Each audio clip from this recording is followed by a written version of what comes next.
স্বাগত ডিবিসি সংবাদে। আপনাদের সাথে আছি আমি শোভন শাহমিন দিশা। ঢাকা মহানগরে ৩ দিনের মধ্যে ব্যাটারি চালিত রিকশা চলাচল বন্ধের আদেশের বিরুদ্ধে আবেদন করেছে রাষ্ট্রপক্ষ।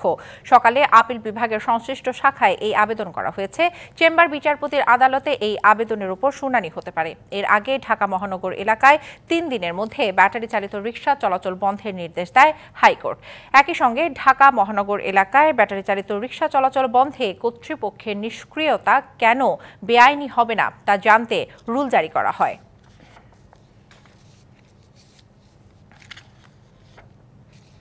জমি ভরাট ও ভূমিদস্যুদের বিরুদ্ধে রাজউকের কার্যকর পদক্ষেপ নেই। সংস্থাটির কার্যক্রম স্বচ্ছ এবং জনমুখী করার আহ্বান জানান পরিবেশ উপদেষ্টা সৈয়দা রিজওয়ানা হাসান। পরিবেশ বা জলাশয়ের ক্ষতি না করে উন্নয়নের তাগিদ দেন তিনি।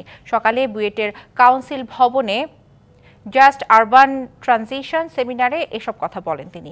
বিগত বছরগুলোতে দেশের উন্নয়ন সমতার ভিত্তিতে হয়নি বলে মন্তব্য করেন তিনি। প্রাকৃতিক বন রক্ষায় কাজ করার আহ্বান জানিয়ে পরিবেশ উপদেষ্টা বলেন, বন দখল রুখতে বন বিভাগের তদারকির অভাব রয়েছে। ফিটনেসবিহীন বাস সড়ক থেকে সরিয়ে নিতে পরিবহন মালিকদের সহজ শর্তে ঋণ দেওয়ার প্রস্তাবও করেন তিনি।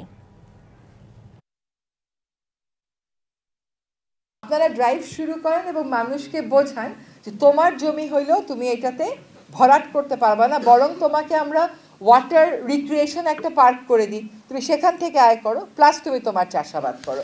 তো আপনি অ্যাডিকুয়েট এফোর্ট দেবেন না টু এনফোর্স ল, তারপরে বলবেন ভরাট হয়েই যাচ্ছে, যেহেতু মানুষই ভরাট করে তার থেকে বরং আমিই ভরাট করি। এটা তো কোনো যুক্তি হতে পারে না। উত্তরা পূর্ব থানায় গার্মেন্টস কর্মী ফজলুল করিম হত্যা মামলায় সাবেক আইজিপি চৌধুরী আবদুল্লাহ আল মামুনের 3 দিনের রিমান্ড মঞ্জুর করেছে আদালত। এছাড়া মোহাম্মদপুর মিরপুর উত্তরা থানায় একাধিক মামলার সাবেক মন্ত্রী আমির হোসেন আমু, হাসানুল হক ইনু, সাবেক সেনা কর্মকর্তা জিয়াউল আহসান এবং সাবেক সচিব জাহাঙ্গীর আলমকে গ্রেপ্তার দেখানো হয়েছে। সোমবার সকালে তাদের প্রত্যেককে ঢাকা চিফ মেট্রোপলিটন ম্যাজিস্ট্রেট আদালতে হাজির করা হয়। এ সময় রাষ্ট্রপক্ষের আইনজীবী আদালতের কাছে বলেন, আন্দোলন দমনে ছাত্র জনতার উপর নির্বিচারে গুলি চালানোর নির্দেশদাতা ছিলেন সাবেক আইজিপি বাবর। এছাড়া শুনানির সময় জিয়াউল আহসানের বিরুদ্ধে অশোভন আচরণের অভিযোগ করেন রাষ্ট্রপক্ষের আইনজীবী। তবে আসামি পক্ষের আইনজীবীদের দাবি, রাজনৈতিক উদ্দেশ্যে আসামিদের হয়রানি করা হচ্ছে।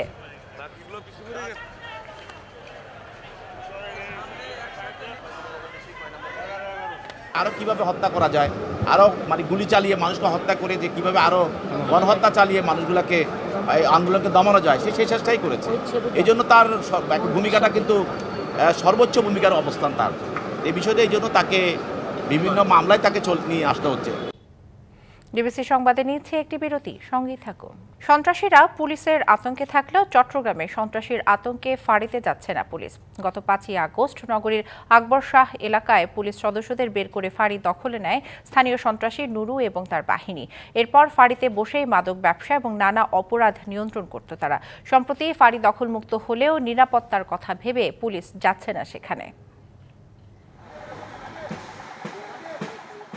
2022 সালে চট্টগ্রাম নগরীর আকবর শাহ পূর্ব ফিরোজ শাহ এলাকার 1 নম্বর ঝিলের গহীন অরণ্যে অভিযান চালাতে গেলে সন্ত্রাসী নুরুর বাহিনী পুলিশের উপর হামলা চালায়। এতে আহত হয় বেশ কয়েকজন পুলিশ সদস্য।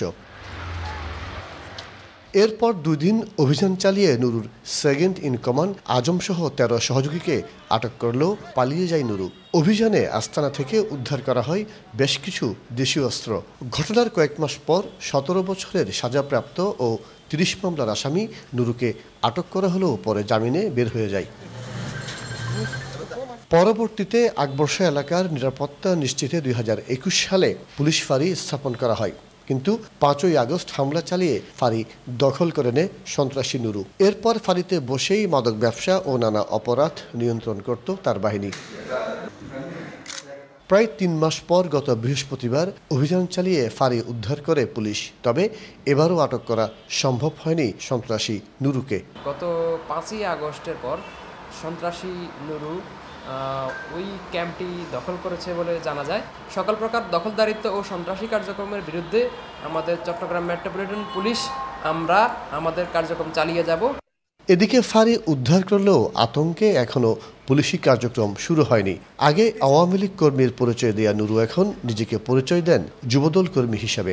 সরকারি পাহাড় কেটে দখলের পর বিক্রি অপহরণ করে মুক্তিপণ আদায় সহ নানা অপরাধে জড়িয়ে নুরু এখন স্থান করে নিয়েছে শীর্ষ সন্ত্রাসীর তালিকায়। সে বিভিন্ন সময় বিভিন্ন ক্ষমতাসীন রাজনৈতিক দলের আশ্রয় প্রশ্রয় নেওয়ার চেষ্টা করে, সেই লেভেলটাকে সে ব্যবহার করতে চেষ্টা করে, কিন্তু প্রকৃত অর্থে সে একজন চিহ্নিত সন্ত্রাসী। এখনও কিন্তু তাকে গ্রেপ্তারের জন্য আমাদের অভিযান চলমান রয়েছে। নুরুর মতো 60 থেকে 70 জনের সিন্ডিকেট সরকারি পাহাড় দখল করে ভুয়া দলিল বানিয়ে কেনাবেচা করছে আকবর শাহ এলাকায়। সিন্ডিকেটে রয়েছে জনপ্রতিনিধি থেকে শুরু করে বিভিন্ন রাজনৈতিক দলের নেতাও। মাসুদুল হক, ডিবিসি নিউজ, চট্টগ্রাম। ডিবিসি সংবাদে নিচ্ছে আরও একটি বিরতি, সঙ্গেই থাকুন। দর্শক, সংবাদে যেমনটি জানাচ্ছিলাম, ব্যাটারি চালিত রিকশা চালকদের 10 সদস্যের একটি প্রতিনিধি দলের সঙ্গে বৈঠক শেষে ব্রিফ করছেন ডিএমপি কমিশনার সাজ্জাদ আলী। আমরা সরাসরি যুক্ত হচ্ছি সেখানে। প্রতিরোধ করার জন্য ওসি থাকলে অটোমেটিক দেখবেন হয়ে গেছে। সো খালি আমার এখানে বক্তব্য দিয়ে বাসায় চলে গেলাম, কিছুই হবে না। এইটা আমি করেন কি না করেন সেটা বলতেছি, এই কাজটা আপনারা এইভাবে আগায় নেন। আবার দেখেন সর্ষের মধ্যে বুদ্ধা ঢুকে যায়।